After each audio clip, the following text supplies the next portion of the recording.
Hello dear student, welcome to physics नमा। आज के इस वीडियो में हम लोग क्लास 10 का चैप्टर लाइट स्टार्ट करने जा रहे हैं। तो आज के चैप्टर में हम लोग स्टडी करेंगे कि कोई ऑब्जेक्ट हमें दिखाई कैसे देता है और जो रिफ्लेक्शन होता है, लाइट का रिफ्लेक्शन होता है वह कैसे होता है और प्लेन मिरर में इमेज कैसे फॉर्म होता है। तो आइए हम लोग देखते हैं रिफ्लेक्शन ऑफ लाइट। हमें कोई ऑब्जेक्ट दिखाई कैसे देता है। यह अंधेरा रूम है और इसमें कोई ऑब्जेक्ट रखा हुआ है, तो अभी इसको दिखाई नहीं दे रहा है। और जैसे ही उस ऑब्जेक्ट पर लाइट पड़ता है, यहाँ से लाइट आया फिर रिफ्लेक्ट होकर इसके आंखों तक पहुंचा, तो यह जो ऑब्जेक्ट है, फ्लावर पॉट है, वह इसको दिखाई देने लगा। जब अंधेरा है तो इसको दिखाई नहीं देता है, लेकिन जैसे ही फ्लावर पॉट पर लाइट पड़ता है तो यह इसको दिखाई देने लगता है। यानी क्या हो रहा है, यहाँ से लाइट इंसिडेंस हुआ इस पर और फिर रिफ्लेक्ट होकर इसके आंखों तक पहुंचा, तो ऑब्जेक्ट दिखाई देने लगा। An object reflect light that falls on it. किसी भी ऑब्जेक्ट पर अगर लाइट फॉल करता है, लाइट गिर उस पर आप पड़ता है, तो क्या होता है, वह ऑब्जेक्ट क्या है, लाइट को रिफ्लेक्ट करता है। This reflected light when receive by our eyes enables us to see things. और वह लाइट रिफ्लेक्ट होकर जब हमारी आंखों पर पड़ता है तो हम उस ऑब्जेक्ट को देख लेते हैं। There are number of common wonderful phenomena associated with light. बहुत सारा फेनोमेना हम अपने चारों तरफ देखते हैं, तो वह क्या है, लाइट के कारण होता है। जैसे इमेज फॉर्मेशन बाय मिरर्स, जो मिरर्स में हमारा इमेज बनता है वह क्या हो, लाइट के कारण ही होता है। द ट्विंकल्स ऑफ स्टार, जो तारे टिमटिमाते हैं रात में, वो भी उसका भी रीजन लाइट है। The beautiful colour of rainbow, rainbow में इंद्रधनुष में जो 7 रंग होता है उसका भी कारण लाइट है। Bending of light by a medium, और किसी एक मीडियम से दूसरे मीडियम में लाइट जाता है तो वह बेंड हो जाता है। तो यह सब बहुत ही वंडरफुल फेनोमेना है जिसको हम लोग आगे स्टडी करेंगे। तो आइए हम लोग अब रिफ्लेक्शन ऑफ लाइट जो होता है उसका लॉज है, उसका कुछ रूल्स है, उसको हम लोग स्टडी करते हैं। वह क्या है, पहला है the angle of incidence is equal to the angle of reflection. जो एंगल ऑफ इंसिडेंस है वह एंगल ऑफ रिफ्लेक्शन के इक्वल होगा। जैसे यह मिरर है, प्लेन मिरर है, और इस पर एक लाइट आके पड़ती है, तो इसको बोलेंगे इंसिडेंट लाइट और इसको रिफ्लेक्टेड लाइट रे। इसको इंसिडेंट रे बोलेंगे और इसको रिफ्लेक्टेड रे। और यह जो है एक नॉर्मल ड्रॉ किया गया है। ये दोनों जिस पॉइंट पर मीट कर रहे हैं, मिल रहे हैं, वहां से एक नॉर्मल, यानी इस पर मिरर पर परपेंडिकुलर एक लाइन को ड्रॉ किया गया है।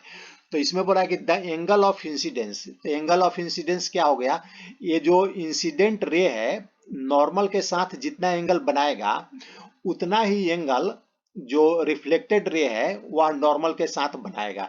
यानी यह एंगल इक्वल टू यह एंगल हो गया।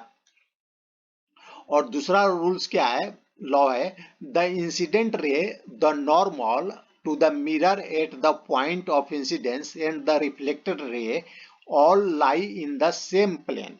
और यह जो तीनों है, इंसिडेंट रे, रिफ्लेक्टेड रे और नॉर्मल, एक ही प्लेन में होंगे। जैसे अभी आप स्क्रीन पर देख रहे हैं, मोबाइल में देख रहे हैं, टीवी में देख रहे हैं, लैपटॉप पर देख रहे हैं, तो उसके स्क्रीन क्या हो गया, उसका स्क्रीन एक प्लेन हो गया, तो उसी प्लेन पर तीनों रहेंगे। ऐसा नहीं कि कोई प्लेन से स्क्रीन से कोई भी एक जो है, इन तीनों में से कोई भी एक स्क्रीन से बाहर रहेगा। यह तीनों एक ही प्लेन में रहेंगे। जैसे यह एक प्लेन हो गया, तो यह प्लेन, इसी प्लेन पर तीनों रहेंगे, इंसिडेंट रे, रिफ्लेक्टेड रे और नॉर्मल। ऐसा नहीं होगा कि एक तीनों में से कोई एक भी इस प्लेन के बाहर होगा। तो यह हो गया सेकेंड रूल। और these laws of reflection are applicable to all types of reflecting surfaces including spherical surfaces। और यह जो लॉज ऑफ रिफ्लेक्शन है, यह सभी टाइप के सरफेसेस के लिए अप्लीकेबल है। किसी भी टाइप का सरफेस हो, अगर उस पर वह इंसिडेंट रे, लाइट रे पड़ रहा है तो क्या हो गया, यह जो लॉज ऑफ रिफ्लेक्शन है यह अप्लीकेबल होगा, चाहे वह स्फेरिकल सरफेस भी हो। हम लोग स्फेरिकल सरफेस के बारे में या स्फेरिकल मिरर के बारे में आगे के वीडियो में स्टडी करेंगे। तो यह सभी सभी सरफेस के लिए यह रूल अप्लीकेबल होगा, लॉ अप्लीकेबल होगा। तो अब आइए हम property of image form by the plane mirror के बारे में स्टडी करते हैं। यह एक प्लेन मिरर है। तो अगर कोई प्लेन मिरर में कोई ऑब्जेक्ट का इमेज बनता है तो उसका क्या प्रॉपर्टी होता है उसको बारे में हम लोग समझते हैं। Image form by a plane mirror is always virtual and erect. जो प्लेन मिरर में जो इमेज बनेगा वह क्या होगा, वर्चुअल होगा और इरेक्ट होगा।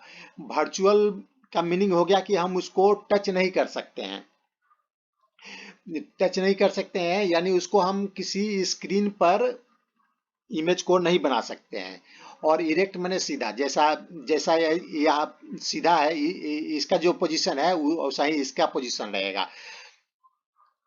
The size of the image is equal to that of object. और ऑब्जेक्ट का जितना साइज होगा सेम साइज इमेज का भी होगा। तो देखिए ये अगर इसका साइज इतना है तो इमेज का भी साइज उसके इक्वल ही होगा। The image formed as far behind the mirror as the object is in the front of it. तो जो इमेज फॉर्म होगा वह कितनी दूर होगा, मिरर से कितना दूर होगा, जितना दूर मिरर से ऑब्जेक्ट दूर होगा उतना ही दूर इमेज भी मिरर से होगा। तो जैसे यहाँ से इसका डिस्टेंस इतना है तो सेम डिस्टेंस और इमेज का भी मिरर से होगा, उतना ही होगा। जैसे हम देखते हैं मिरर ऑब्जेक्ट को हम मिरर के नजदीक लाते हैं तो क्या होता है कि इमेज भी नजदीक आ जाता है, यानी यह जो डिस्टेंस है इक्वल ही रहेगा। Further the image is laterally inverted. और एक और वो होता है कि इमेज जो प्लेन मिरर में जो इमेज बनेगा वो लेटरली इन्वर्टेड होगा। लेटरली इन्वर्टेड यानी इसका जो लेफ्ट साइड में होगा इसका इमेज का राइट साइड होगा। जैसे यह इसका राइट हैंड है तो इमेज का क्या होगा, यह लेफ्ट हैंड है। यहाँ देख रहे हैं कि इसका राइट हैंड है और इमेज को हम देख रहे हैं तो इसका यह क्या है, लेफ्ट हैंड है, यानी इसको क्या बोलेंगे, लेटरली इन्वर्टेड। तो यह आज का वीडियो समाप्त हुआ। नेक्स्ट वीडियो में हम लोग स्फेरिकल मिरर के बारे में स्टडी करेंगे। Thanks for watching.